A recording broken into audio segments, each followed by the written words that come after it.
옛날 어느 산골 마을에 구름도 쉬어간다는 깊고 깊은 산자락 아래 세상의 소란스러움과는 담을 쌓은 듯 조용한 마을이 하나 숨겨져 있었습니다. 험준한 산세가 병풍처럼 둘러쳐져 있어 웬만한 길소는 그 입구를 찾기조차 힘든 곳이었는데, 그 덕분에 마을 사람들은 바깥 세상의 복잡한 일들에 휘말리지 않고 그들만의 평화로운 시간을 보내며 살아가고 있었습니다. 아침이면 산항해가 자욱하게 내려앉아 마을 전체를 포근하게 감싸 안았고, 해가 중천에 뜨면 맑은 계곡 물소리가 마을 어귀까지 청가하게 들려오는 그런 곳이었습니다. 사람들은 흙을 일구고 나무를 하며 욕심없이 하루를 보냈고, 해가 서산으로 넘어가면 집집마다 굴뚝에서 하얀 저녁 연기가 피어오르는 그림처럼 아름답고 정겨운 풍경이 이어지는 곳이었습니다. 이 마을의 가장 안쪽 대나무 숲이 울창하게 우거진 언덕배기에 마을의 다른 집들과는 조금 다른 기품이 서려 있는 초가집 한 채가 자리 잡고 있었습니다. 비록 지붕은 여느 시골집과 다름없는 이형으로 엮은 초가였으나 기둥을 세운 만들새나 돌을 쌓아 올린 담장의 모양새가 예사롭지 않아 보는 이로 하여금 저절로 고개를 숙이게 만드는 집이었습니다. 마당은 언제나 티끌 하나 없이 정갈하게 쓸려 있었고, 장독대에는 윤기가 흐르는 항아리들이 질서 정연하게 놓여 있어 그 집에 사는 주인의 성품이 얼마나 깔끔하고 단정한지를 미루어 짐작하게 했습니다. 바람이 대나무 숲을 스치고 지나갈 때면 사그락거리는 소리가 집안을 은은하게 채웠고, 그 소리에 맞춰 집안의 시간도 아주 느리게 흘러가는 듯했습니다. 그 집에는 마을 사람들이 서씨 부인이라 부르는 젊은 여인과 그녀를 어릴 적부터 모셔온 늙은 유모 단 두 사람이 살고 있었습니다. 서씨 부인은 본래 한양의 높은 담장 안에서 비단옷을 입고 살던 귀한 신분이었으나, 지금은 무명 치마 저고리를 입고 거친 상월 생활을 하고 있었습니다. 하지만 그녀가 마당을 거닐거나 빨래를 널 때 보여주는 몸가짐에는 감출 수 없는 기품이 배어 있어서 마을 안악들은 그녀를 대할 때마다 어려워하면서도 존경하는 마음을 품곤 했습니다. 그녀의 얼굴은 백옥처럼 희고 고왔지만 그 눈빛 속에는 말로 다 할 수 없는 깊은 슬픔과 동시에 누구도 꺾을 수 없는 강한 의지가 담겨 있어 보는 이의 마음을 묘하게 울리는 힘이 있었습니다. 서씨 부인이 이 깊은 산골 마을로 들어오게 된 사연은 마을 사람들에게도 어렴풋한 소문으로만 전해지고 있었는데, 그 내용은 참으로 안타깝고 기구한 것이었습니다. 그녀는 나라를 다스리는 왕가의 며느리로 들어갔으나 대를 이을 아들을 낳지 못했다는 이유로 칠거지하게 멍에를 쓰고 쫓겨난 몸이라는 것이었습니다. 화려한 궁궐에서 쫓겨나 첩첩산중으로 유배되다시피 내려온 그녀였지만, 서씨 부인은 자신의 처지를 비관하거나 세상을 원망하는 기색을 내비치는 법이 없었습니다. 오히려 그녀는 묵묵히 밭을 메고 나무를 뜯으며 자신에게 주어진 이 척박한 삶을 누구보다 성실하게 가꾸어 나가고 있었기에 마을 사람들은 그녀를 더욱 애틋하게 여겼습니다. 늙은 유모는 그런 서씨 부인의 곁을 그림자처럼 지키며 그녀의 손과 발이 되어주고 있었습니다. 허리가 굽고 머리카락이 하얗게 센 유모였지만, 그녀가 서씨 부인을 바라보는 눈길에는 자식을 향한 어미의 마음보다 더한 깊은 정성과 충심이 담겨 있었습니다. 유모는 이른 새벽부터 일어나 부엌 아궁이에 불을 지피고 산에서 흘러내리는 찬물에 손을 담가 쌀을 씻으며 거친 음식이라도 부인에게 따뜻하게 먹이기 위해 온 정성을 다했습니다. 유모가 부엌에서 달그락거리며 아침을 준비하는 소리는 고요한 산골의 아침을 깨우는 가장 따뜻하고 평화로운 소리였으며, 그 소리를 들으며 잠에서 깨는 서씨 부인의 하루는 언제나 차분하고 정갈하게 시작되었습니다. 가을이 깊어지면서 산골의 밤은 일찍 찾아왔고, 서늘한 바람이 문풍지를 흔드는 소리가 제법 쌀쌀하게 느껴지는 계절이 되었습니다. 서씨 부인은 마루에 앉아 붉게 물든 단풍이 바람에 날려 마당으로 떨어지는 모습을 하염없이 바라보곤 했는데, 그럴 때면 그녀의 생각은 멀리 한양의 궁궐 담장을 넘어 옛 기억 속으로 빠져들기도 했습니다.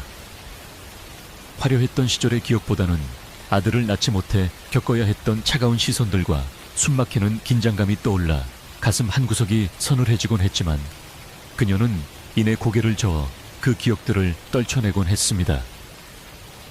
지금 그녀에게 중요한 것은 과거의 영광이나 상처가 아니라 바로 이 상월집에서 지켜내야 할 소중한 현재와 미래였기 때문입니다.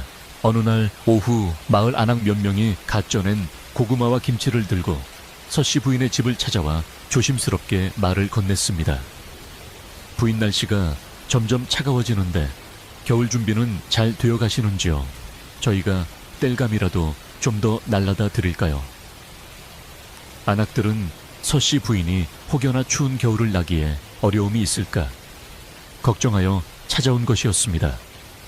서씨 부인은 엷은 미소를 지으며 그들을 맞이했고, 고맙습니다. 유모와 함께 틈틈이 해둔 것이 있어 이번 겨울은 넉넉히 날 수 있을 것 같습니다. 마음 써주시니 참으로 감사합니다. 라고 부드럽게 대답했습니다. 그녀의 목소리는 낮고 차분했으나 그 속에는 사람을 편안하게 만드는 따뜻한 울림이 있어 안악들은 그녀와 잠시 이야기를 나누는 것만으로도 마음이 놓이는 것을 느꼈습니다. 서씨 부인이 마을 사람들의 호의를 고마워하면서도 일정한 거리를 두는 데에는 남모를 이유가 있었습니다. 그녀의 집 안차의 깊숙한 곳, 병풍으로 가려진 작은 방에는 그녀가 목숨보다 더 소중히 여기는 비밀이 숨겨져 있었기 때문입니다. 왕가에서 쫓겨날 당시 그녀의 뱃속에는 이미 새 생명이 자라나고 있었는데 궁궐 사람들은 그 사실을 까맣게 모른 채 그녀를 내쫓았던 것입니다. 쫓겨난 뒤 이 상골에서 홀로 낳은 아이는 사내 아이였고, 이 아이는 그녀가 살아가는 유일한 이유이자 희망이었습니다. 만약 이 아이의 존재가 세상에 알려진다면 왕가의 혈통을 잊지 못했다는 죄목으로 쫓겨난 자신의 처지가 더욱 위태로워질 뿐만 아니라 아이의 목숨까지도 장담할 수 없기에 그녀는 철저히 아이를 숨겨야만 했습니다. 유모는 낯선 인기척이 들릴 때마다 본능적으로 안채문 앞을 서성거리며 경계를 늦추지 않았습니다. 마을 사람들이 돌아가고 대문이 굳게 닫힌 뒤에야 유모는 안도의 한숨을 내쉬며 서씨 부인에게 다가와 낮은 목소리로 말했습니다. 마님, 오늘도 무사히 지나갔습니다. 저들이 아무리 좋은 마음으로 온다 한들 사람의 입이라는 것이 참으로 무서운 법이니 늘 조심하고 또 조심해야 합니다. 서씨 부인은 유모의 거친 손을 꼭 잡으며 고개를 끄덕였습니다. 압니다, 유모. 우리가 이 아이를 어떻게 지켜냈는데 절대로 들키지 않을 것입니다. 이 아이가 장성하여 제 발로 세상에 나갈 수 있을 때까지 우리는 죽은 듯이 살아야 합니다. 두 여인의 눈빛에는 비장함마저 감돌았습니다. 해질 무렵이 되면 서씨 부인은 방문을 걸어 잠그고 아이가 있는 방으로 들어갔습니다. 방 안에는 솜을 두툼하게 넣은 이불 위에 이제 막 걸음마를 떼기 시작한 어린아이가 곤히 잠들어 있거나 혼자 조용히 놀고 있었습니다. 아이는 어미를 닮아 맑고 큰 눈망울을 가지고 있었고, 비록 상골에서 거친 옷을 입고 자랐지만 그 자태에는 감출 수 없는 귀티가 흘렀습니다. 서씨 부인은 아이를 품에 안고 볼을 비비며 하루 종일 긴장했던 마음을 녹이곤 했습니다. 아가, 미안하구나. 너를 이 좁은 방에만 가두어 두어서. 하지만 언젠가는 너도 저 넓은 마당을 마음껏 뛰어다니고 더 넓은 세상을 호령할 날이 올 것이다. 그녀의 속삭임은 아이를 위한 자장가이자 스스로에게 거는 주문과도 같았습니다. 집 뒤편의 대나무 숲은 서씨 부인의 집을 세상으로부터 격리해주는 든든한 울타리 역할을 했습니다. 바람이 불 때마다 대나무들이 서로 몸을 부딪히며 내는 소리는 마치 세상의 험담이나 위협이 집 안으로 들어오지 못하도록 막아주는 방패 소리처럼 들렸습니다. 서씨 부인은 종종 뒤뜰에 나가 대나무 숲을 바라보며 마음을 다스렸습니다. 대나무가 모진 비바람에도 꺾이지 않고 곧게 자라는 것처럼 자신 또한 어떠한 시련이 닥쳐도 굴하지 않고 이 아이를 지켜내리라 다짐했습니다. 그녀에게 이 상월집은 단순한 유배지가 아니라 훗날을 도모하며 힘을 기르는 둥지와도 같은 곳이었습니다. 밤이 깊어지면 산골의 정적은 더욱 짙어졌습니다. 풀벌레 우는 소리만이 간간히 들려올 뿐 세상 모든 것이 잠든 시간에도 서씨 부인의 방에는 희미한 호롱불이 켜져 있었습니다. 그녀는 밤늦도록 바느질을 하며 아이의 옷을 찢거나 낡은 책을 꺼내 읽으며 아이에게 가르칠 글귀를 정리하곤 했습니다. 비록 스승을 모셔와 가르칠 수는 없었지만 그녀 자신이 왕가에서 배운 학식과 교양을 아이에게 전수하여 훗날 아이가 자신의 뿌리를 찾을 때 부끄러움이 없도록 하기 위함이었습니다. 한 땀 한 땀 바느질을 할 때마다 그녀는 아이의 장래를 축복하고 무병장수를 기원하는 마음을 불어넣었습니다. 어느 날 밤 유모가 따뜻한 숭늉을 들고 방으로 들어왔습니다. 마님, 밤이 깊었습니다. 이제 그만 눈을 붙이시지요. 이러다가 옥체라도 상하시면 어쩌시려고 그러십니까? 유모의 걱정 어린 말에 서씨 부인은 바느질감을 내려놓으며 미소를 지었습니다.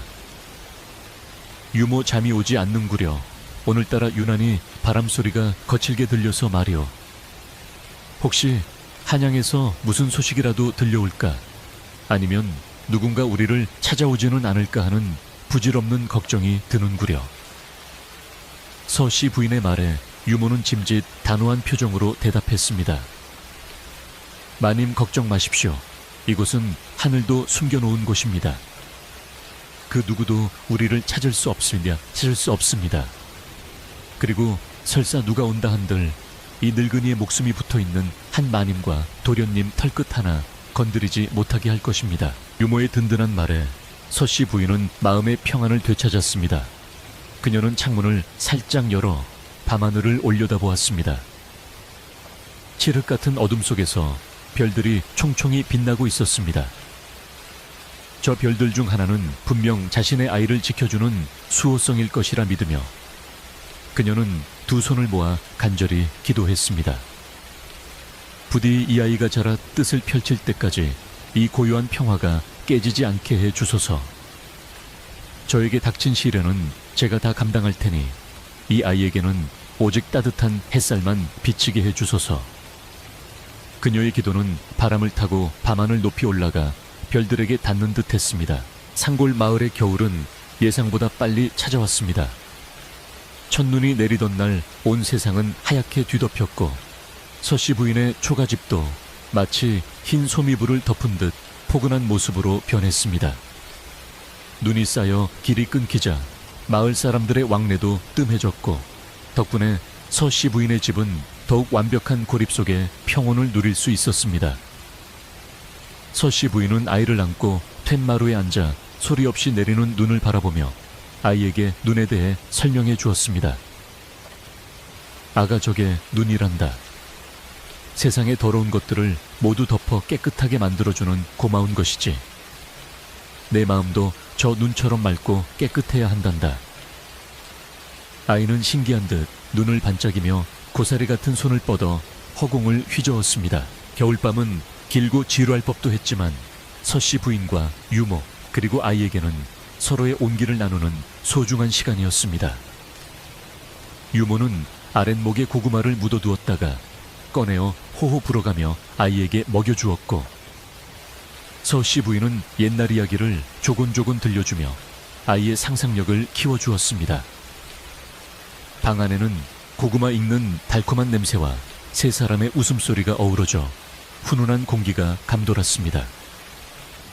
바깥 세상에서 그녀가 왕가의 며느리였든 쫓겨난 패비였든 이곳에서는 그저 한 아이의 어머니이자 한 집안의 주인으로서 행복을 느끼는 순간이었습니다. 이 소박한 행복이 영원히 지속되기를 바라는 마음이 간절할수록 가슴 한구석에 불안감 또한 그림자처럼 따라다녔습니다. 서씨 부인은 가끔 장롱 깊숙한 곳에 보관해둔 비단보를 꺼내어 보곤 했습니다.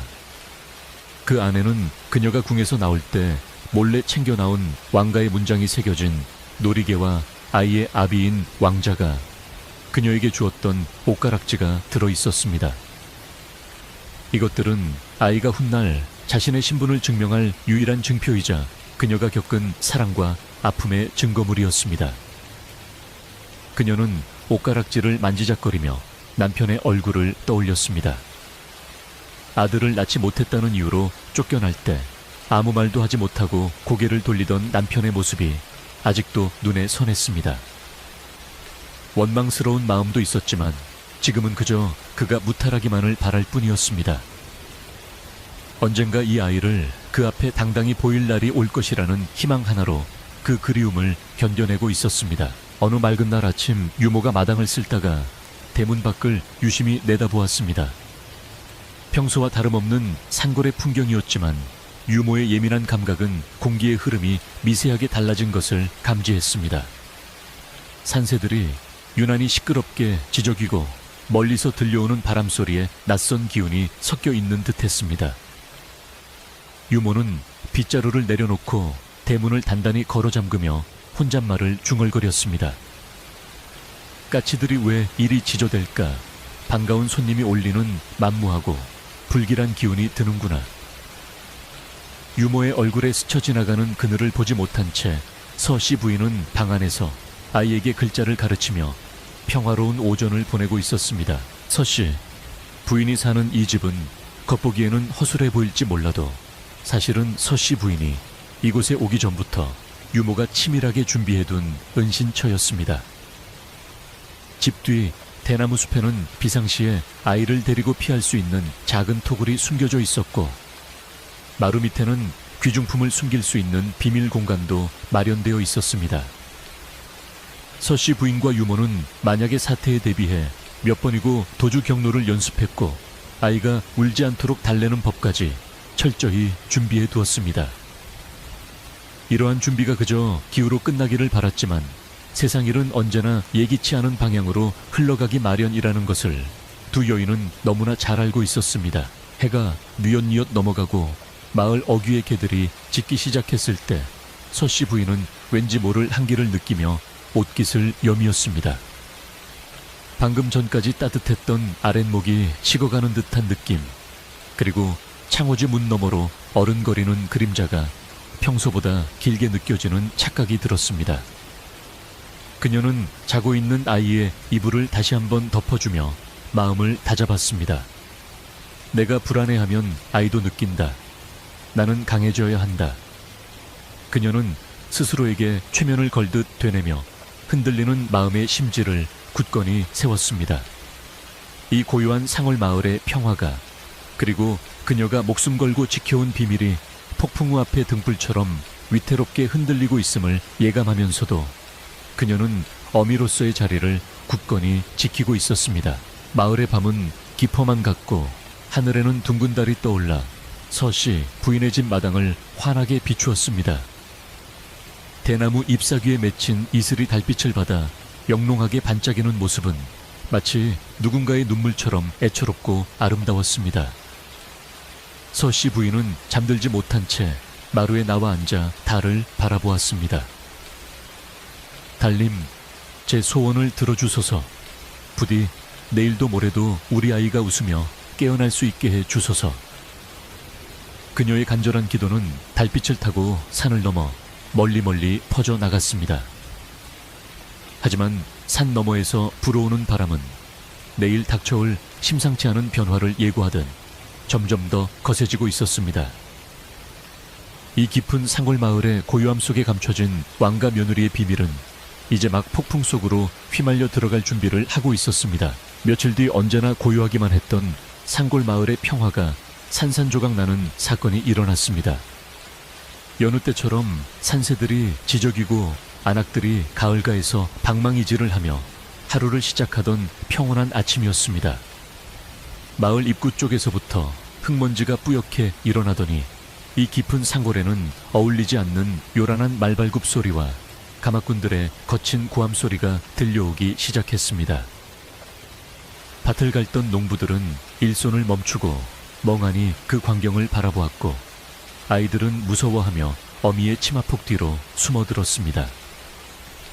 그것은 한양에서나 볼 법한 화려한 행렬이었는데 푸른색 비단으로 장식된 가마와 험상궂은 표정을 한 장정들이 마을의 좁은 길을 가득 메우며 들어오고 있었습니다. 행렬의 선두에 선 사내는 거만하기 짝이 없는 태도로 길을 비키라고 소리쳤습니다. 마을 사람들은 평생 보지도 못한 관군의 위세에 눌려 길가로 물러서서 머리를 조아렸습니다. 가마는 마을의 허름한 집들을 지나쳐 거침없이 언덕 위 대나무 숲이 우거진 서씨 부인의 집을 향해 올라갔습니다. 그 모습을 지켜보던 마을 노인들 사이에서는 수군거림이 일기 시작했습니다. 저 화려한 가마가 어찌하여 저 댁으로 가는 개냐 설마하니 쫓겨난 마님을 다시 모셔가려는 것인가. 하지만 가마에서 뿜어져 나오는 기운은 누군가를 정중히 모시러 온 것이라기보다는 마치 죄인을 잡으러 온 듯 살벌하고 차가운 냉기를 품고 있었습니다. 대문 안에서 마당을 쓸던 유모는 대문 밖의 소란스러움에 빗자루를 놓치고 말았습니다. 대나무 숲이 흔들리는 소리와는 차원이 다른 불길하고 위협적인 소리에 유모의 가슴은 철렁 내려앉았습니다. 그녀는 본능적으로 이것이 서씨 부인을 해하러 온 자들의 방문임을 직감했습니다. 유모는 떨리는 다리를 부여잡고 안채로 달려가 방문을 두드렸습니다. 마님, 큰일 났습니다. 한양에서 사람들이 온 것 같습니다. 가마 색깔을 보니 예사분들이 아닙니다. 어찌하면 좋습니까? 방문 너머에서 잠시 침묵이 흐르더니 서씨 부인의 낮고 침착한 목소리가 흘러나왔습니다. 유모 호들갑 떨 것 없다. 올 것이 온 게지. 아이는 깊은 방에 있으니 절대 나오지 않게 단속하고 자네는 아무것도 모르는 척 내 곁을 지키게. 곧이어 대문이 부서질 듯 쾅쾅 울리더니 주인의 허락도 없이 빗장이 열리고 낯선 사내들이 마당으로 들이닥쳤습니다. 그들은 흙투성이 신발로 정갈하게 쓸린 마당을 짓밟으며 위협적인 분위기를 조성했습니다. 뒤이어 가마가 마당 한가운데에 내려졌고 가마 문이 열리며 화려한 비단옷을 입은 중년의 여인이 모습을 드러냈습니다. 그녀는 왕실의 안살림을 관장하는 실세이자 서씨 부인을 쫓아내는데 앞장섰던 최상궁이었습니다. 그녀의 눈매는 매섭게 치켜 올라가 있었고 입가에는 비릿한 조소가 서려 있어 보는 사람으로 하여금 오금을 저리게 만들었습니다. 최상궁은 코를 막으며 주위를 둘러보더니 경멸 어린 목소리로 내뱉었습니다. 이런 누추한 곳에서 짐승처럼 살고 있었구나. 서씨 부인은 무명 치마저고리 차림으로 마루에 나와 최상궁을 맞이했습니다. 비록 옷은 초라했으나 그녀가 서 있는 자태는 비단옷을 휘감은 최상궁보다 훨씬 더 당당하고 기품이 넘쳤습니다. 서씨 부인은 고개를 꼿꼿이 든 채 차가운 눈으로 최상궁을 응시하며 입을 열었습니다. 여기가 어디라고 함부로 들어오는가? 비록 내가 궁을 떠난 몸이나 예법을 모르는 자들이 함부로 밟을 땅은 아니다. 서씨 부인의 서리빨 같은 호령에 잠시 주춤했던 최상궁은 이내 코웃음을 치며 대꾸했습니다. 호호, 아직도 왕가 며느리인 줄 착각하고 계시는구려. 내 오늘 마마의 명을 받들러 온 것이니 그 거만함은 잠시 넣어두시는 게 좋을 겁니다. 최상궁이 이곳에 온 목적은 명확했습니다. 쫓겨난 며느리가 혹시나 딴 마음을 품고 있지는 않은지 반성하며 조용히 살고 있는지 감시하고 흠집을 내기 위함이었습니다. 최상궁은 신을 신은 채 마루로 올라오려 했고 유모가 급히 달려나가 앞을 가로막았습니다. 아무리 상궁마마라 하셔도 신을 신고 오르시다니요. 이것은 법도에 어긋나는 일입니다. 유모의 외침에 최상궁은 눈 하나 깜짝하지 않고 옆에 있던 하인에게 눈짓을 했습니다. 하인은 거친 손으로 늙은 유모를 밀쳐버렸고 유모는 마당 바닥에 나뒹굴었습니다. 서씨, 부인의 눈에서 불꽃이 튀었습니다. 내 사람에게 손대지 마라. 이것이 네가 배운 궁중 법도더냐. 서씨 부인은 급히 마당으로 내려와 유모를 부축해 일으켰습니다. 흙 묻은 유모의 옷을 털어주며 서씨 부인은 분노를 억누르려 입술을 깨물었습니다. 최상궁은 그 모습을 보며 비웃음을 흘렸습니다. 어머나 꼴이 말이 아니구려. 고귀하신 분이 아랫것과 흙바닥에서 뒹구는 꼴이라니. 소문대로 정신이 온전치 못한 모양이군. 최상궁은 마당을 거닐며 장독대를 지팡이로 툭툭 치기도 하고 말려놓은 나무를 발로 헤집으며 온갖 행패를 부렸습니다. 그것은 단순한 검문이 아니라 서씨 부인의 자존심을 짓밟고 그녀가 일구어 놓은 소박한 삶을 모독하려는 의도적인 도발이었습니다. 마을 사람들은 담장 너머로 이 기막힌 광경을 지켜보며 발을 동동 구를 뿐이었습니다. 누구 하나 나서서 말릴 엄두를 내지 못하는 상황에서 평소 마을 어기 정자나무 아래 앉아 말없이 지내던 늙은 스님 한 분이 지팡이를 짚고 서씨 부인의 집 대문 안으로 들어섰습니다. 스님은 소란스러운 마당 한가운데를 가로질러 최상궁 앞에 섰습니다. 낡은 승복을 입은 스님이었지만 그 눈빛만은 형형하게 빛나고 있어 최상궁도 함부로 말을 자르지 못했습니다. 스님은 나직하지만 쩌렁쩌렁 울리는 목소리로 말했습니다. 귀한 손님이 오셨으면 덕을 베풀고 가야지 어찌 독을 뿌리고 가려 하십니까? 꽃은 밟아도 향기가 남지만 독은 뿌린 자의 발등을 썩게 하는 법입니다. 최상궁은 갑자기 나타난 스님의 말에 기분이 상한 듯 얼굴을 찌푸렸습니다. 이 땡중은 또 뭐야? 감히 누구 앞에서 훈계 지르냐? 그녀가 소리쳤지만 스님은 허허 웃으며 서씨 부인 쪽을 바라보았습니다. 부인, 너무 심려치 마십시오. 구름이 해를 가린다고 해가 없어지는 것은 아닙니다. 다만 지금은 바람이 거세니 문단속을 철저히 하시고 귀한 것은 더 깊이 감추셔야 할 것입니다. 스님의 말은 마치 서씨 부인이 숨기고 있는 아이의 존재를 알고 있는 듯한 뉘앙스를 풍겼습니다. 서씨 부인은 스님의 눈을 보며 깜짝 놀랐지만 이내 스님이 자신을 돕고 있음을 깨닫고 고개를 살짝 숙여 감사를 표했습니다. 기분이 잡친 최상궁은 스님을 무시하고 다시 서씨 부인에게 시선을 돌렸습니다. 헛소리 집어치우고 내 오늘 이곳을 샅샅이 뒤져볼 참이다. 혹여나 궁에서 훔쳐온 물건이라도 숨겨두었는지 아니면 딴 산에라도 숨겨두고 사는지 내 눈으로 확인해야겠다. 최상궁의 명령이 떨어지자마자 하인들이 우르르 안채와 사랑채 부엌으로 흩어져 뒤지기 시작했습니다.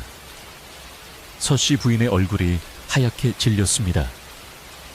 아이가 있는 방만큼은 절대로 들켜서는 안 되었기 때문입니다. 그녀는 필사적으로 표정 관리를 하며 최상궁 앞을 막아섰습니다. 내 살림살이래야 볼 것도 없다. 하지만 내 침소만큼은 허락할 수 없다. 엽디다. 서씨, 부인이 완강하게 버티자 최상궁의 의심은 더욱 깊어졌습니다. 호우 침소의 꿀단지라도 숨겨두었나 보지. 저렇게 길을 쓰고 막는 것을 보니 더 수상하구나. 여봐라. 저 안방문을 뜯어서라도 열어보거라. 최상궁의 고함 소리에 하인들이 안방 문고리를 잡고 흔들기 시작했습니다. 유모가 달려들어 하인들의 팔을 물어뜯으며 저항했지만 역부족이었습니다. 서씨 부인은 눈앞이 캄캄해지는 것을 느꼈습니다. 문이 열리고 아이가 발각되는 순간 모든 것이 끝장날 것이라는 공포가 그녀를 집어삼켰습니다. 바로 그때 방 안에서 아이의 울음소리가 터져 나올 뻔한 찰나 밖에서 요란한 닭 울음소리가 들려왔습니다. 마당 한구석 닭장에 갇혀있던 장달기 하인들의 소란에 놀라 탈출하여 마당을 휘젓고 다니기 시작한 것입니다. 장달근 푸두덕거리며 최상궁의 머리 위로 날아올랐고 놀란 최상궁은 비명을 지르며 뒤로 넘어졌습니다. 흙바닥에 엉덩방아를 찧은 최상궁의 비단치마는 진흙투성이가 되었고 머리에 꽂은 장식들이 흐트러져 꼴이 우습게 변했습니다. 하인들은 주인이 넘어지자 방을 뒤지던 것을 멈추고 우왕좌왕하며 최상궁에게 달려갔습니다. 이 틈을 타 유모는 재빨리 안방문을 몸으로 막아서며 헛기침을 크게 하여 방 안의 소리가 밖으로 새어 나오지 않게 덮었습니다. 망신을 당한 최상궁은 얼굴이 불그락 푸르락해져서 악을 썼습니다. 이 빌어먹을 집구석 닭새끼까지 나를 무시해 당장 저 닭을 잡아라. 하인들이 닭을 쫓느라 마당은 아수라장이 되었고 서씨 부인은 가슴을 쓸어내렸습니다. 하늘이 도우신 것인지 잠시나마 위기를 모면할 수 있었습니다. 최상궁은 하인들의 부축을 받아 겨우 일어났지만 이미 체면은 구겨질 대로 구겨진 상태였습니다. 그녀는 씩씩거리며 옷을 털고는 서씨 부인을 노려보았습니다. 오늘 운이 좋았다고 생각하지 마라. 내 오늘은 이만 물러가지만 이 마을에 머물며 내년의 꼬투리를 반드시 잡아낼 것이다. 최상궁과 일당들은 쫓기듯 대문 밖으로 나갔지만 그들은 마을을 떠나지 않았습니다. 마을 어귀에 있는 주막을 통째로 빌려 짐을 풀고 서씨 부인의 집을 감시할 태세를 갖추었습니다. 불청객들이 물러간 뒤 서씨 부인의 집 마당에는 폭풍이 휩쓸고 간 듯한 적막과 어수선함만이 남았습니다. 깨진 장독 조각들과 흐트러진 나물들, 그리고 바닥에 주저앉은 유모의 모습이 처량하기 그지없었습니다. 서씨 부인은 떨리는 손으로 유모의 어깨를 감싸 안았습니다. 유모 괜찮은가? 많이 다치지는 않았는가? 유모는 눈물을 글썽이며 고개를 저었습니다. 저는 괜찮습니다. 헌대마님, 저들이 마을에 눌러 앉는다 하니 이를 어쩌면 좋습니까? 도련님이 발각되는 것은 시간 문제일 텐데 그날 밤 서씨 부인의 집에는 불이 켜지지 않았습니다. 불빛이 새어나가면 감시하는 자들의 눈에 띌까 염려하여 어둠 속에서 숨을 죽이고 있어야 했기 때문입니다. 서씨 부인은 아이를 품에 꼭 안고 방구석에 웅크려 앉았습니다. 아이는 낯선 사람들의 고함 소리에 놀랐는지 평소보다 칭얼거렸고 서씨 부인은 아이의 입을 젖으로 물리고 등을 토닥이며 달래야 했습니다. 밖에서는 가을바람 소리가 마치 맹수의 울음소리처럼 들려왔고 문풍지가 떨릴 때마다 그녀의 심장도 함께 쿵쾅거렸습니다. 오늘 겪은 수모보다 앞으로 다가올 위협이 더 큰 공포로 다가왔습니다. 스님의 말이 뇌리를 스쳤습니다. 귀한 것은 더 깊이 감추라. 서씨 부인은 이 말이 단순히 물건을 숨기라는 뜻이 아님을 알았습니다. 아이의 존재를 숨기는 것뿐만 아니라 아이를 지키기 위한 자신의 마음가짐을 더욱 단단히 하라는 경고처럼 들렸습니다. 그녀는 유모를 조용히 불렀습니다. 유모, 오늘 밤은 자지 말고 번을 서야겠네. 저들이 밤을 틈타 담을 넘을지도 모르네. 그리고 뒷산 토구를 점검해 두게. 여차하면 아이를 안고 그리로 뛰어야 할지도 몰라. 유모는 비장한 표정으로 고개를 끄덕이고는 몽둥이 하나를 챙겨들고 마루 끝으로 나갔습니다. 마을 주막에서는 최상궁과 하인들이 술판을 벌이며 떠드는 소리가 밤공기를 타고 희미하게 들려왔습니다. 그들은 서씨 부인을 조롱하며 내일은 기필코 집안을 샅샅이 뒤져 숨겨둔 재물이나 비밀을 찾아내겠다고 호언장담하고 있었습니다. 마을 사람들은 불안해서 잠을 이루지 못했고 삼삼오오 모여 내일 벌어질 일을 걱정했습니다. 저 독한 여자가 그냥 갈 리가 없지. 서씨, 부인 댁에 무슨 큰 변고라도 생기면 어쩌나. 스님 말씀대로 구름이 해를 가린 격이야. 하지만 바람이 불면 구름은 거치기 마련이지. 부디 별일 없어야 할 텐데. 마을 사람들의 걱정 섞인 한숨이 깊어가는 가을밤을 더욱 쓸쓸하게 만들었습니다. 새벽이 가까워오자 서씨 부인은 비로소 아이를 잠재우고 벽에 기대어 잠시 눈을 붙였습니다.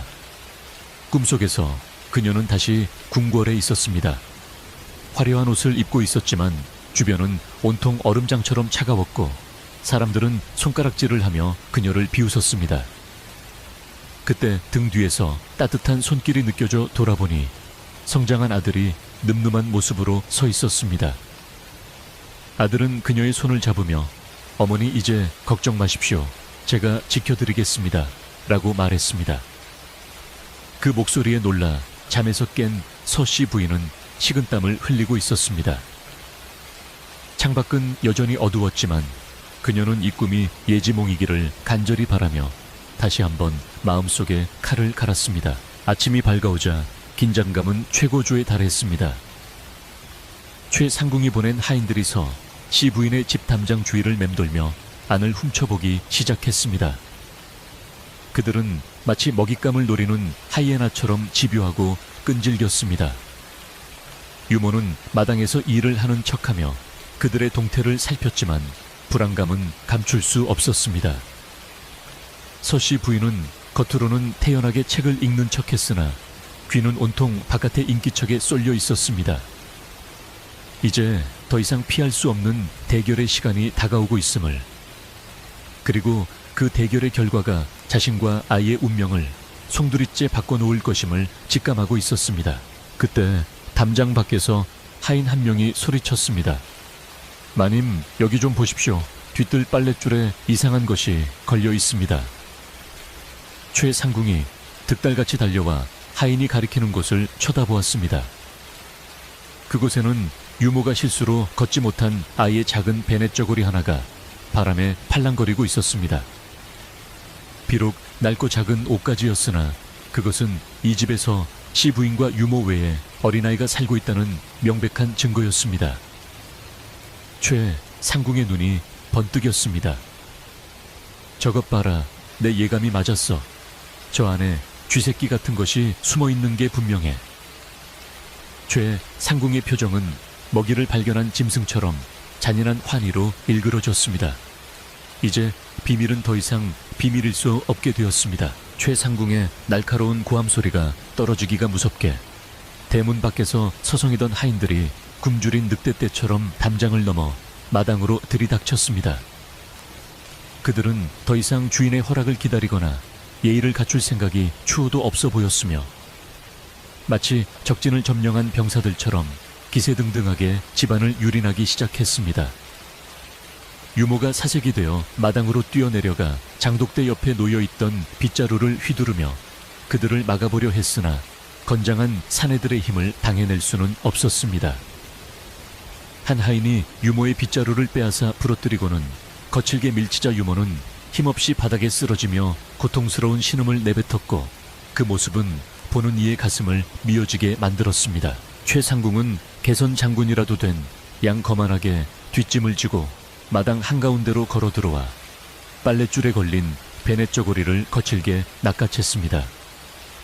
그녀는 저고리를 높이 쳐들고 흔들며 서 시 부인이 있는 방문을 향해 비아냥거리는 목소리로 소리쳤습니다. 이것을 보아라.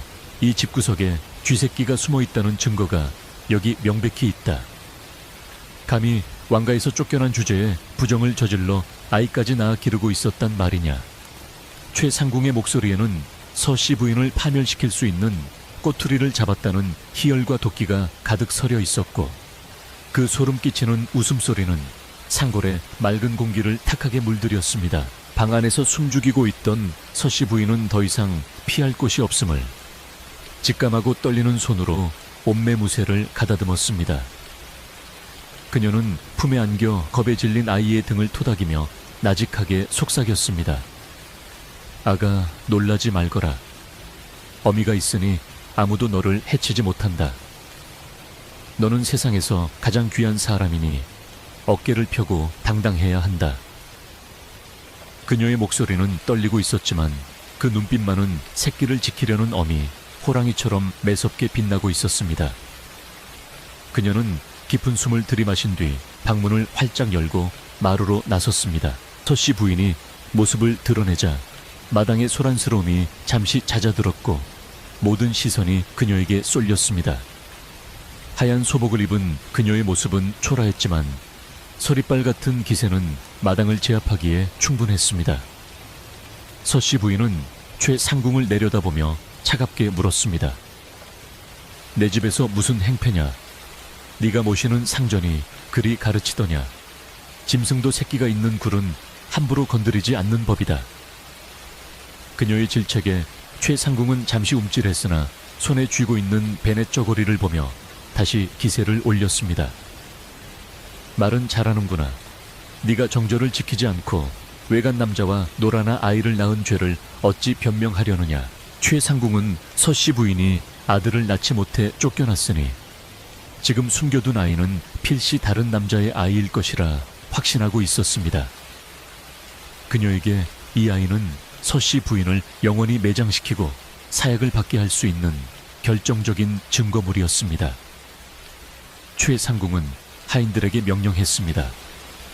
당장 저 방을 뒤져라. 그 더러운 씨앗을 내 눈앞에 끌어내라. 내 오늘 인연의 가면을 벗기고 그 죄를 천하에 알릴 것이다. 하인들이 우르르 마루로 올라오려 하자 씨 부인은 문 앞을 가로막고 섰습니다. 한 발짝만 더 움직이면 내 혀를 깨물고 자결하여 너희들의 무도함을 죽어서라도 고발할 것이다. 서씨 부인의 섰을 퍼런 위협에 하인들은 주춤하며 뒤로 물러섰습니다. 그녀가 정말로 자결이라도 한다면 왕가의 며느리였던 사람을 죽음으로 몰고 갔다는 책임에서 자유로울 수 없었기 때문입니다. 최상궁은 분해서 발을 동동 구르며 소리쳤습니다. 저 독한 년을 보게 네가 죽는다고 죄가 없어질 줄 아느냐. 네가 숨기고 있는 그 아이가 바로 네 죄의 증거다. 그때 방 안에서 아이의 울음소리가 터져 나왔습니다. 으앙으앙. 그 소리는 너무나도 맑고 우렁차서 마당에 있는 모든 사람들의 귀에 뚜렷하게 박혔습니다. 아이의 울음소리를 들은 최상궁의 입가에 잔인한 미소가 번졌습니다. 들었느냐? 저 소리를 듣고도 발뺌할 텐가? 사내아이의 목소리로구나. 감히 유배지에서 사내아이를 낳아 기르다니 이는 왕실을 능멸한 대역죄다. 최상궁은 승리감에 도취되어 마을 사람들을 향해 소리쳤습니다. 이 마을 사람들은 똑똑히 들어라. 너희가 고귀한 분이라 떠받들던 이 여자가 실은 외간 남자와 정을 통하여 사생아를 낳은 환양년이다. 이런 부정한 여자를 마을에 두었으니 너희들도 무사하지 못할 것이다. 담장 너머에서 구경하던 마을 사람들은 충격에 빠져 웅성거렸습니다. 세상에 정말 아이가 있었단 말인가? 그럼 쫓겨난 뒤에 남자를 만난 것인가? 사람들의 수군거림은 순식간에 의심과 비난으로 바뀌어 갔습니다. 평소 서씨 부인을 존경하던 안악들조차 배신감을 느끼는 듯 차가운 눈빛을 보냈습니다. 유모는 바닥에 엎드려 통곡하며 외쳤습니다. 아닙니다. 우리 마님은 결백하십니다. 함부로 입을 놀리지 마십시오.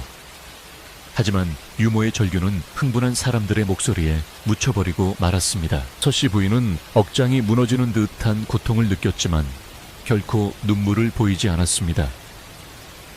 지금 이 자리에서 아이가 누구의 자식인지 밝힌다 한들 미쳐 날뛰는 최상궁이 믿어줄 리 만무했고 오히려 아이를 해치려 들 것이 뻔했습니다. 그녀는 침착하게 상황을 판단하려 애썼습니다. 지금은 일단 시간을 벌고 정당한 절차를 통해 진실을 밝혀야만 했습니다. 그녀는 차분한 목소리로 최상궁에게 말했습니다. 네가 그리 자신만만하다면 관에 고발하여 정식으로 조사를 받게 해라. 내 기꺼이 응하겠다. 허나 지금 당장 내 아이에게 손을 대려 한다면 내 목숨을 걸고 너를 저주할 것이다. 최상궁은 서씨 부인의 태도가 의외로 당당하자 잠시 망설였습니다. 보통의 죄인이라면 살려달라고 빌거나 도망치려 했을 텐데 그녀의 눈빛에는 한 점의 부끄러움도 없었기 때문입니다. 하지만 최상궁은 이내 코웃음을 쳤습니다. 흥과나 좋다. 네가 제 발로 죽을 자리를 찾는구나. 내 당장 한양에 파발을 띄워 대감마님과 왕자님께 이 사실을 알릴 것이다. 내 남편이었던 분이 직접 와서 내 더러운 꼴을 보게 해주마. 최상궁은 이것이 서씨 부인에게 가장 큰 수치가 될 것이라 생각하며 쾌제를 불렀습니다. 최상궁은 하인들을 시켜 집 주위를 겹겹이 포위하게 하고 개미새끼 한 마리 빠져나가지 못하도록 감시를 강화했습니다. 누구든 도망치려 하면 다리를 분질러 놓아라. 그녀는 으름장을 놓고는 마을 주막으로 돌아갔습니다. 서씨 부인의 집은 순식간에 감옥으로 변해버렸습니다. 마당에는 하인들이 불을 피우고 잡담을 하며 지키고 있었고 서씨 부인과 유모 그리고 아이는 안치에 갇힌 신세가 되었습니다. 해가 저물고 어둠이 내리자 집 안의 공기는 납덩이처럼 무겁게 가라앉았습니다. 방 안으로 들어온 유모는 서씨 부인의 무릎을 잡고 오열했습니다. 마님, 이제 어찌합니까? 왕자님이 오시면 모든 오해가 풀리겠지만 그 전에 저 악독한 최 상궁이 무슨 짓을 꾸밀지 모릅니다. 차라리 지금이라도 뒷산 토굴로 피하셔야 합니다. 유모의 간곡한 설득에도 서씨 부인은 고개를 저었습니다. 아니다, 유모. 도망치는 것은 죄를 인정하는 꼴이 된다. 그리고 이 아이는 왕가의 핏줄이다. 어둠 속에서 숨어 살게 할 수는 없다. 이제 때가 된 것이다. 하늘이 내게 진실을 밝힐 기회를 주신 게야. 서씨 부인은 결심을 굳힌 듯 자리에서 일어나 장롱 깊숙한 곳을 열었습니다. 그곳에는 그녀가 궁에서 나올 때 가져온 작은 자개 함이 있었습니다. 그녀는 떨리는 손으로 함을 열어 그 안에 고이 접어두었던 붉은색 비단옷을 꺼냈습니다. 그것은 왕손만이 입을 수 있는 금실로 용무늬가 수놓아진 화려한 옷이었습니다. 그녀는 아이를 불러 무릎에 앉히고 낡은 무명옷을 벗긴 뒤 그 비단옷을 입히기 시작했습니다. 아가, 이 옷이 네가 입어야 할 진짜 옷이란다. 너는 죄인의 자식이 아니라 이 나라의 존귀한 왕손이다. 옷을 갈아입은 아이의 모습은 눈부시게 변했습니다. 산골에서 흙장난을 하던 아이의 모습은 온데간데 없고 영락없는 왕자의 기품이 흘러 넘쳤습니다. 유모는 그 모습을 보며 감격에 겨워 입을 다물지 못했습니다. 아, 도련님, 마치 아버님을 쏙 빼닮으셨습니다. 누가 보아도 왕자님의 핏줄임을 부정할 수 없을 것입니다. 서씨 부인은 아이의 머리를 빗어 넘기며 눈시울을 붉혔습니다. 그래, 내일 아버님이 오시면 이 모습을 보여드릴 것이다. 아들을 낳지 못해 쫓겨난 어미가 이리도 훌륭한 아들을 키워냈음을 보여줄 것이다. 그날 밤 마을은 폭풍전야의 긴장감에 휩싸였습니다. 최 상궁은 승리를 확신하며 술잔을 기울였고 마을 사람들은 내일 벌어질 일을 걱정하며 잠 못 이루었습니다. 그때 마을 어귀의 정자나무 아래서 묵묵히 지켜보던 노승이 지팡이를 짚고 일어나 서씨 부인의 집 쪽을 향해 합장 배례를 올렸습니다. 나무 관세음 보살, 진흙 속에서 연꽃이 피어나든 시련 속에서 진실이 드러나리라. 부디 그 향기가 온 세상에 퍼지기를. 스님의 연불소리는 밤바람을 타고 은은하게 퍼져나가 불안에 떨고 있는 서씨 부인의 집을 감싸 안았습니다. 밤이 깊어 새벽으로 넘어가던 시간, 갑자기 밖에서 말발굽 소리가 요란하게 들려왔습니다. 최 상궁이 보낸 파발이 한양에 닿기도 전에 이미 누군가가 이쪽으로 오고 있었던 것입니다. 서씨 부인은 예민한 감각으로 그 소리가 단순한 파발마가 아님을 알아차렸습니다. 수십 필의 말이 움직이는 웅장한 소리, 그것은 왕가의 행차를 알리는 소리였습니다. 서씨 부인의 심장이 세차게 뛰기 시작했습니다. 오셨구나. 그분이 오고 계셔. 그녀는 직감적으로 남편인 왕자가 이곳을 향해 오고 있음을 느꼈습니다. 사실 왕자는 며칠 전부터 마음이 불안하여 잠을 이루지 못하고 있었습니다. 꿈속에서 부인이 피를 토하며 우는 모습을 본 뒤 신하들의 만류를 뿌리치고 사냥을 핑계삼아 이 상올 마을 근처까지 와 있었던 것입니다. 마을 입구에 도착한 왕자의 행렬은 최 상궁의 하인들과 마주쳤습니다. 왕자는 횃불을 든 하인들이 집을 포위하고 있는 모습을 보고 경노했습니다. 이게 무슨 짓들이냐? 감히 누구의 명으로 내 부인의 집을 포위하고 있느냐? 왕자의 호령 소리가 산골짜기를 쩌렁쩌렁 울렸습니다. 최 상궁은 왕자의 갑작스러운 등장에 혼비백산하여 맨발로 뛰어나왔습니다.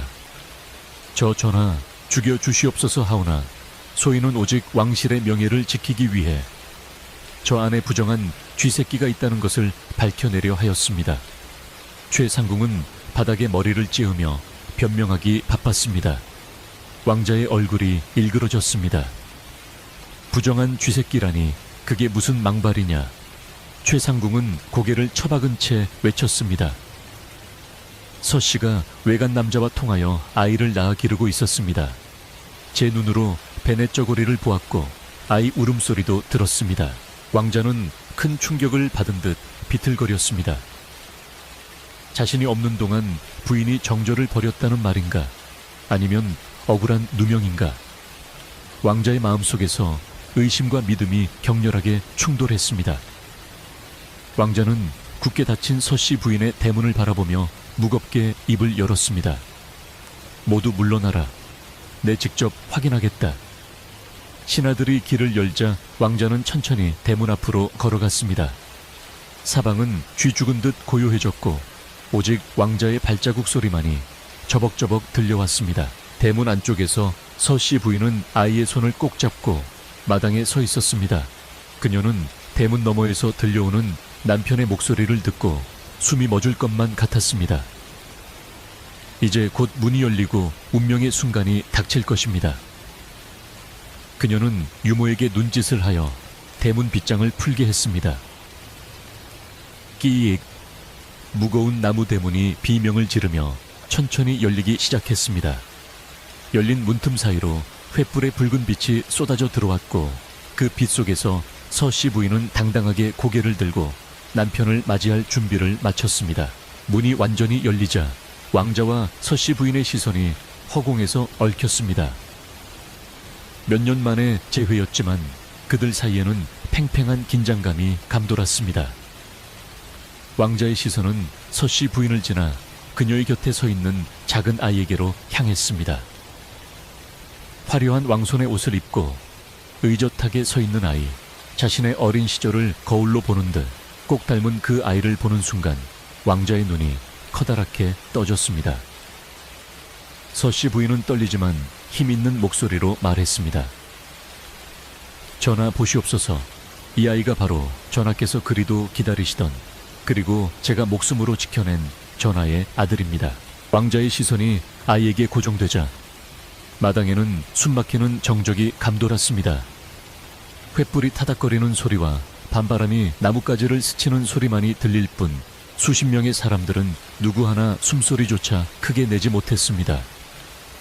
왕자는 마치 홀린 사람처럼 천천히 말에서 내려와 땅을 딛고 서 있는 작은 아이에게 다가갔습니다. 금실로 수놓아진 용무늬가 횃불빛을 받아 번쩍였지만 왕자의 눈에 들어온 것은 화려한 옷이 아니라 아이의 얼굴이었습니다. 그 눈매, 그 오뚝한 코 그리고 인매까지. 그것은 거울을 보는 듯 자신의 어린 시절과 너무나도 똑같았습니다. 피는 물보다 진하다는 말처럼 왕자는 본능적으로 이 아이가 자신의 핏줄임을 온몸으로 느끼고 있었습니다. 서씨 부인은 떨리는 마음을 진정시키며 아이의 어깨를 감싸 쥐었습니다. 아가, 저분이 내 아버님이시다. 어서 인사를 올리거라. 아이는 낯선 사람들의 위세에 겁을 먹을 법도 했지만 어미의 가르침 덕분인지 의젓하게 고사리 같은 두 손을 모으고 왕자를 향해 절을 올렸습니다. 아버님, 소자 문안드립니다. 아직 앳된 목소리였지만 그 울림은 또렷하고 기품이 서려 있었습니다. 그 모습을 본 왕자의 눈시울이 붉어지기 시작했습니다. 쫓겨난 아내가 홀로 낳아 기른 아이가 이토록 훌륭하게 자라주었다는 사실에 가슴이 미어지는 듯한 통증과 감동이 동시에 밀려왔기 때문입니다. 그 순간 넋이 나간 듯 서 있던 최 상궁이 비명을 지르며 앞으로 달려 나왔습니다. 전하 속으시면 아니 도옵니다. 저것은 다 요망한 술수입니다. 어디서 굴러먹던 아이에게 왕실의 옷을 입혀 전하의 눈을 흐리게 하려는 것입니다. 최 상궁은 다급한 마음의 아이를 가리키며 삿대질을 해댔습니다. 그녀는 이 아이가 왕자의 아들로 인정받는 순간 자신의 목숨이 위태로워질 것을 알기에 필사적으로 사실을 부정하려 들었습니다. 어찌 쫓겨난 패비가 왕손을 낳을 수 있단 말입니까? 시기를 따져보아도 맞지 않습니다. 저 아이는 분명 다른 사내의 씨앗일 것입니다. 최상궁의 악에 바친 고함 소리에 왕자의 표정이 차갑게 굳어졌습니다. 왕자는 천천히 고개를 돌려 최상궁을 내려다보았습니다. 그 눈빛은 방금 전 아이를 볼 때의 따스함과는 정반대로 모든 것을 얼려버릴 듯한 살기를 품고 있었습니다. 닥쳐라. 내 눈에는 이 아이의 얼굴이 보이지 않느냐. 내 어린 시절을 아는 자라면 감히 저 아이가 남의 자식이라는 말을 입에 담지 못할 것이다. 왕자의 서슬, 퍼런 호통에 최상궁은 흠칫 놀라 뒷걸음질 쳤지만 여기서 물러서면 끝장이라는 생각에 다시 한번 억지를 부렸습니다. 하오나 전화 증거가 없지 않습니까? 확실한 물증 없이는 믿을 수 없습니다. 서씨 부인은 기다렸다는 듯 품속에서 비단 주머니를 꺼내어 왕자에게 내밀었습니다. 전하, 이것을 기억하시는지요? 왕자가 떨리는 손으로 주머니를 열자 그 안에는 반쪽으로 갈라진 옷가락지와 왕자가 직접 써주었던 서찰이 들어 있었습니다. 그리고 아이의 저고리 깃을 살짝 들치자 오른쪽 어깨 뒤에 붉은 점이 선명하게 드러났습니다. 그것은 왕가 직계 자손들에게만 드물게 나타난다는 왕자 자신도 가지고 있는 붉은 반점이었습니다. 왕자는 자신의 어깨를 만지며 탄식을 내뱉었습니다. 하늘이 내린 증표로구나. 더 이상 무슨 증거가 필요하겠느냐. 모든 것이 명백해지자 최상궁은 다리에 힘이 풀려 그 자리에 주저앉고 말았습니다. 그녀의 얼굴은 흑빛으로 변했고 입술은 파랗게 질려 더 이상 아무 말도 하지 못했습니다. 왕자는 분노로 몸을 떨며 최상궁을 향해 천둥 같은 목소리로 꾸짖었습니다. 내 인연 감히 왕실의 핏줄을 부정하고 죄 없는 내 처자식을 짐승 몰듯 하였구나. 네가 내 눈과 귀를 가리고 저지른 폐악질이 하늘을 찌르는데 어찌 살아서 국문을 나갈 생각을 하였느냐. 왕자의 분노가 폭발하자 주변에 있던 호위무사들이 일제히 칼을 뽑아들고 최상궁을 포위했습니다. 전하, 죽여 주시옵소서. 소인은 그저 마마의 명을 받들어 왕실의 기강을 바로잡으려 했을 뿐입니다. 최상궁은 바닥에 머리를 찌으며 살려달라고 빌었지만 이미 때는 늦었습니다. 왕자는 차갑게 일갈했습니다. 기강 쫓겨난 며느리를 감시하고 괴롭히는 것이 네가 말하는 기간기더냐. 뱃속에 아이가 있는 줄도 모르고 내쫓게 만든 것도 모자라 이제는 그 아이마저 죽이려 들다니. 너는 내 혈육을 해하려 한 역적과 다름없다. 왕자의 명에 따라 무사들이 최상궁과 그를 따르던 하인들을 거칠게 포박했습니다. 그들의 손은 뒤로 묶였고 입에는 재갈이 물렸습니다. 마을 사람들은 담장 너머로 이 통쾌한 장면을 지켜보며 환호성을 질렀습니다. 그동안 서씨 부인을 괴롭히던 악인들이 심판을 받는 모습에 10년 묵은 체증이 내려가는 듯했습니다. 아이고 고소하다. 권세만 믿고 날뛰더니 꼴 좋다. 서씨 부인, 아니 마마님이 정말 왕자님 아들을 낳으셨구나. 우리가 귀한 분을 몰라 뵙고 실례를 범했네. 사람들은 서로의 얼굴을 쳐다보며 그동안의 의심을 거두고 서씨 부인과 아이를 향해 경외심을 담아 고개를 숙였습니다. 마을 전체에 퍼져 있던 불신과 공포에 먹구름이 걷히고 진실의 태양이 떠오르는 순간이었습니다.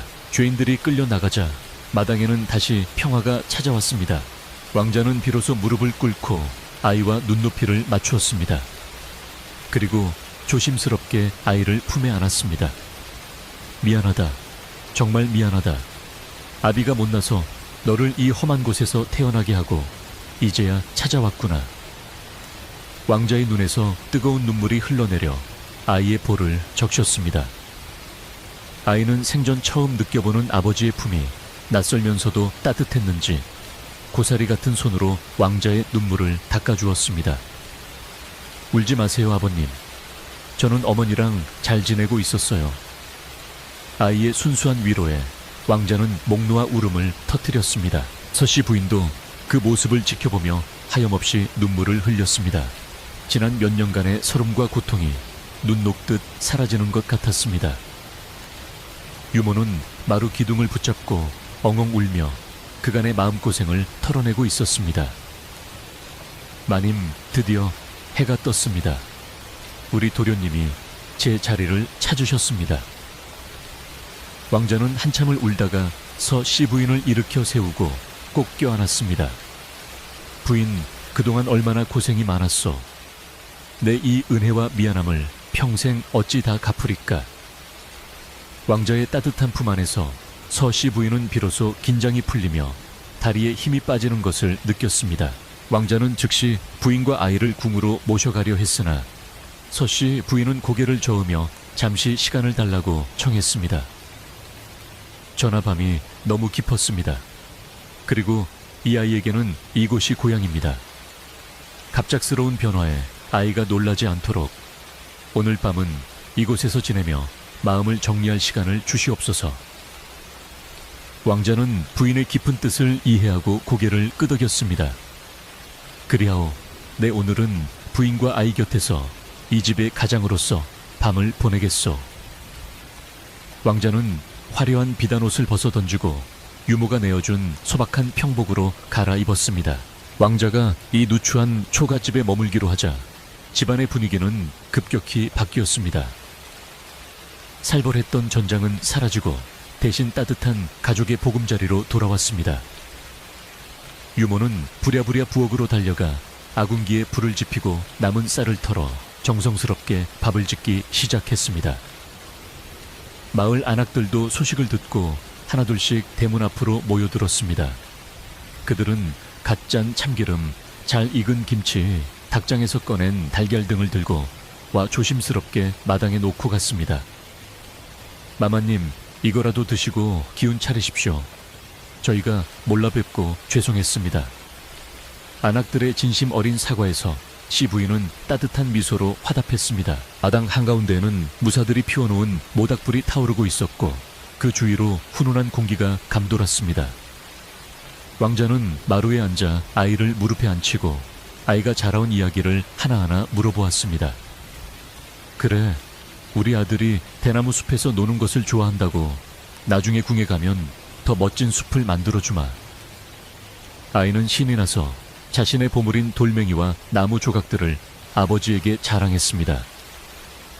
천하를 호령하는 왕자가 흙 묻은 돌멩이를 진지하게 들여다보며 감탄하는 모습은 참으로 인간적이고 평화로워 보였습니다. 서씨 부인은 부엌에서 유모를 도와 저녁상을 차렸습니다. 비록 산의 진미는 없었지만 갓 지은 하얀 쌀밥과 구수한 된장찌개 그리고 마을 사람들이 가져다준 나물 반찬들이 소박한 상에 올랐습니다. 상을 들고 방으로 들어가는 서씨 부인의 발걸음은 그 어느 때보다 가벼웠습니다. 밥상머리에 둘러앉은 세 식구의 모습은 영락없는 산골 마을의 평범한 가족 같았습니다. 왕자는 된장찌개를 한 숟가락 뜨더니 감탄을 금치 못했습니다. 궁궐 수라상보다 훨씬 맛이 좋구려. 부인의 손맛과 정성이 들어가서 그런가 보. 식사가 끝난 후 왕자는 아이를 재우기 위해 직접 자장가를 불러주었습니다. 궁중에서 전해 내려오는 노래가 아닌 서씨 부인이 아이에게 불러주던 투박한 산골 자장가를 서툴게 따라 부르는 모습에 서씨 부인은 웃음을 터뜨렸습니다. 전하 음정이 다 틀리셨습니다. 허허, 그런가. 내 평생 노래는 처음이라 어렵구려. 아이는 부모의 웃음소리를 들으며 어느새 새근새근 잠이 들었습니다. 잠든 아이의 얼굴에는 더 이상 두려움이나 외로움이 없었고 세상에서 가장 편안한 평온함만이 깃들어 있었습니다. 밤은 깊어 자정이 넘었지만 서씨 부인과 왕자는 잠들지 못하고 나란히 앉아 창밖의 달을 바라보았습니다. 달빛은 어제와 똑같이 밝았지만 그것을 바라보는 두 사람의 마음은 천지 차이였습니다. 어제는 불안과 공포의 달빛이었다면 오늘은 희망과 감사의 달빛이었습니다. 왕자는 서씨 부인의 손을 잡고 조용히 말했습니다. 부인, 내 약조하리다. 다시는 부인과 아이가 눈물 흘리는 일이 없도록 내 목숨을 다해 지키겠소. 이제 우리 궁으로 돌아가 못다한 행복을 누리며 삽시다. 서씨 부인은 남편의 손을 마주 잡으며 고개를 끄덕였습니다. 하지만 그녀의 시선은 잠시 집 뒤편의 대나무 숲에 머물렀습니다. 가장 힘들었지만 동시에 가장 강인하게 아이를 지켜냈던 이 상골집. 그녀에게 이곳은 단순한 유배지가 아니라 어머니로서 다시 태어난 성지와도 같은 곳이었습니다. 그녀는 마음속으로 대나무 숲과 작별 인사를 나누었습니다. 고마웠다. 네가 바람을 막아준 덕분에 우리 모자가 살았다. 내 대쪽 같은 기상을 잊지 않고 궁으로 가져가마.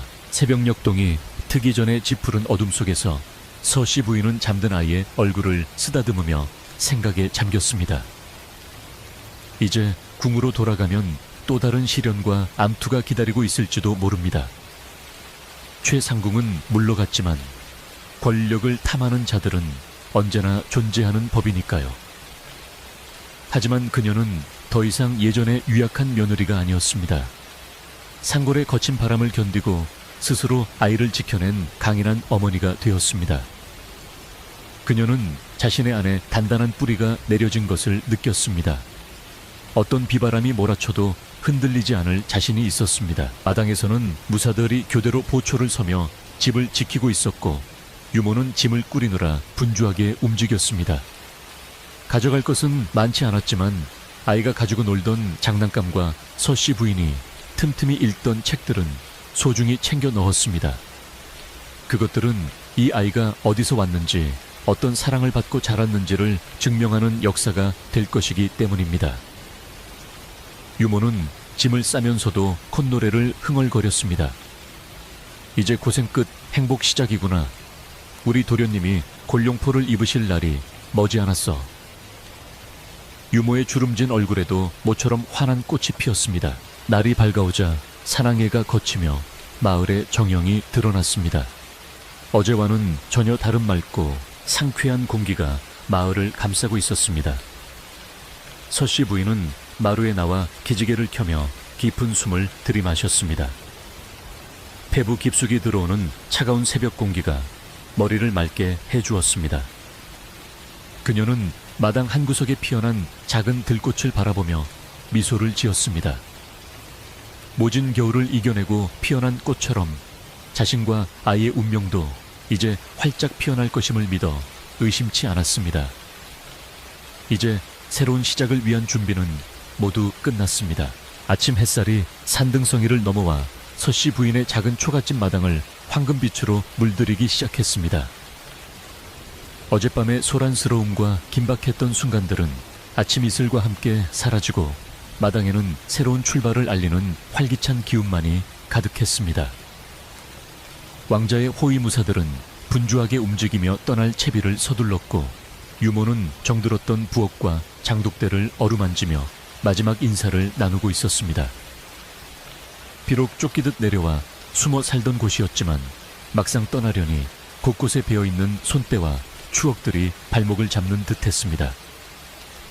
서씨 부인은 아이의 손을 잡고 마당 한가운데 서서 자신을 품어주었던 이 상월의 풍경을 눈과 마음에 깊이 새기고 있었습니다. 험한 산세와 거친 바람이 아니었다면 자신은 더욱 약해졌을 것이고 이 아이를 지켜내지 못했을지도 모른다는 생각에 고마움마저 느껴졌습니다. 소식을 들은 마을 사람들이 하나둘씩 씨 부인의 집 앞으로 모여들었습니다. 처음에는 두려움에 멀리서 지켜보기만 했던 그들이었지만 이제는 진실을 알게 되었고 왕자의 은덕에 감동하여 진심 어린 작별 인사를 하러 온 것이었습니다. 촐로들은 갓 수확한 꿀과 말린 약초를 안악들은 가는 길에 드시라며 떡과 과일을 바구니에 담아 건넸습니다. 왕자는 그들의 소박하지만 따뜻한 정성에 감동하여 허리를 굽혀 감사의 뜻을 표했습니다. 그대들이 있었기에 내 처자식이 무사할 수 있었소. 내 궁으로 돌아가서도 이 은혜를 잊지 않고 이 마을에 세금을 감면하고 곡식을 내려 보답하겠소.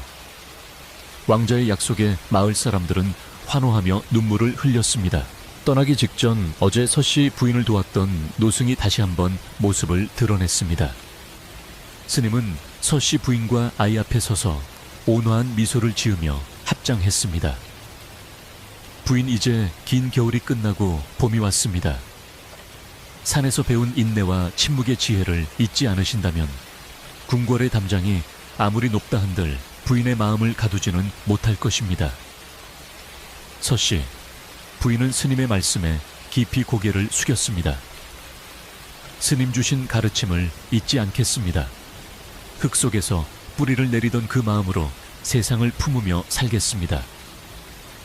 스님은 아이의 머리를 쓰다듬으며 이 아이는 산의 정기를 타고났으니 훗날 세상을 널리 이롭게 할 거목이 될 것입니다. 라는 축복을 남기고 바람처럼 홀연히 사라졌습니다. 왕가의 행렬이 산골 마을을 빠져나갈 때 마을 사람들은 길가에 늘어서서 손을 흔들며 배웅했습니다. 서씨 부인은 가마의 창문을 열고 멀어지는 초가집과 대나무 숲을 하염없이 바라보았습니다.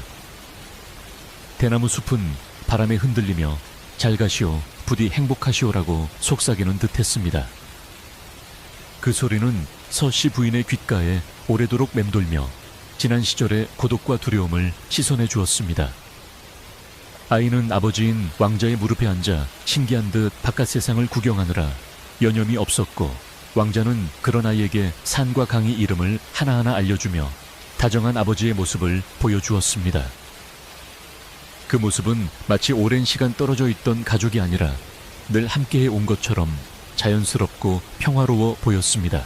한양으로 돌아가는 길은 서씨 부인이 쫓겨날 때와는 정반대의 풍경이었습니다.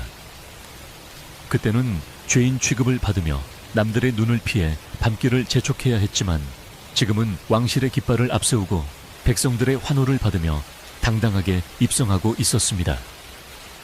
소문은 발보다 빨라 왕자가 잃어버린 아들과 부인을 찾아 돌아온다는 소식이 이미 도성에 퍼져 있었습니다. 거리의 백성들은 하늘이 내린 왕손을 보기 위해 구름처럼 몰려들었고 서씨 부인과 아이의 모습을 보며 축복의 말을 쏟아냈습니다. 서씨 부인은 가마 밖의 풍경을 보며 진실은 언젠가 반드시 밝혀진다는 평범하지만 위대한 진리를 다시금 깨달았습니다. 궁궐에 거대한 대문이 열리고 행렬이 안으로 들어서자 궁 안의 공기는 긴장과 설렘으로 가득 찼습니다. 왕실의 어른들과 신하들이 도열하여 그들을 맞이했습니다. 쫓겨날 때의 수모와 멸시의 시선은 온데간데 없고 모두가 경애와 호기심 어린 눈빛으로서 씨 부인과 아이를 바라보았습니다.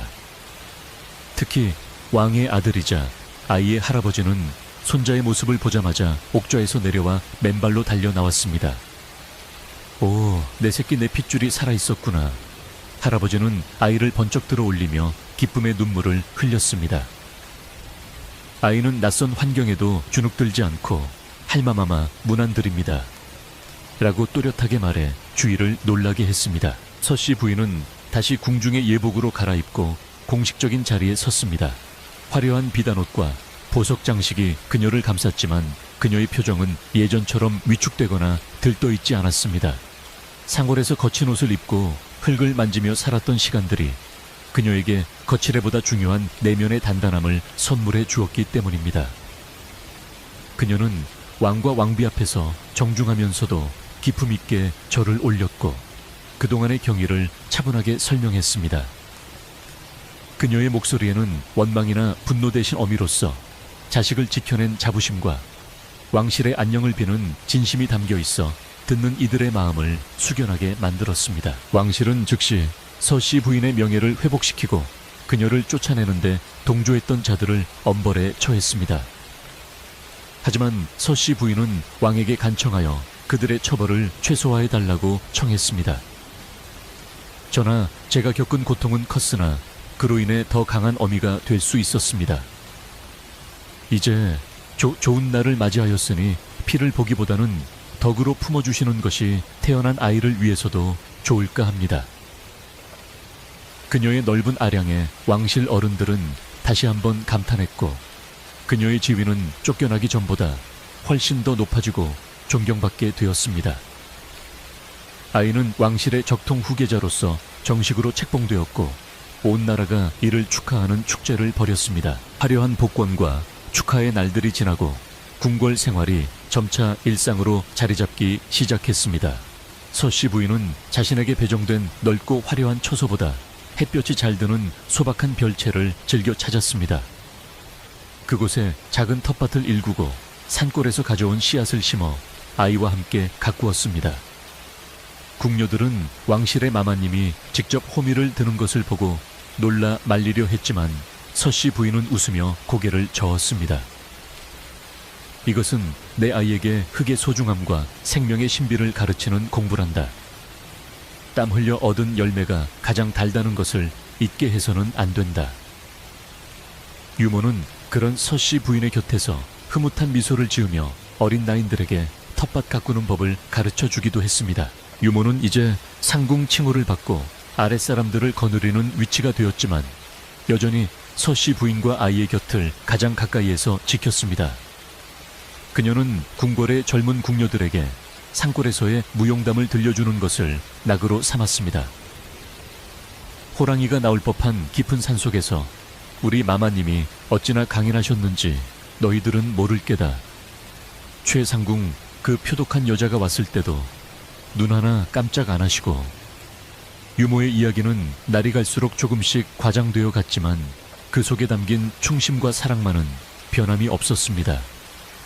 아이는 유모 할머니의 무릎을 베고 누워 옛날 이야기를 듣는 것을 가장 좋아했고 그 시간만큼은 엄격한 왕세자 교육에서 벗어나 응석바디 아이로 돌아갈 수 있었습니다. 어느덧 계절이 바뀌어 다시 겨울이 찾아왔습니다. 서씨 부인은 창밖으로 소리 없이 내리는 한방눈을 바라보며 1년 전 산골집에서의 겨울을 떠올렸습니다. 그때는 추위와 배고픔 그리고 발각될지도 모른다는 공포 속에 떨었지만 지금은 따뜻한 화로와 두툼한 비단 이불이 그녀를 감싸고 있었습니다. 하지만 그녀는 그 시절의 애틋했던 온기를 잊을 수 없었습니다. 좁은 방에서 유모 아이와 함께 서로의 천의 의지에 잠들었던 그 밤들이 어쩌면 가장 순수하고 뜨거웠던 가족의 순간이었을지도 모른다는 생각이 들었습니다. 그날 저녁 왕자가 일무를 마치고 일찍 처소로 돌아왔습니다. 그는 궁중의 법도를 잠시 물리고 서씨 부인 아이와 함께 오붓한 저녁 식사를 하기를 원했습니다.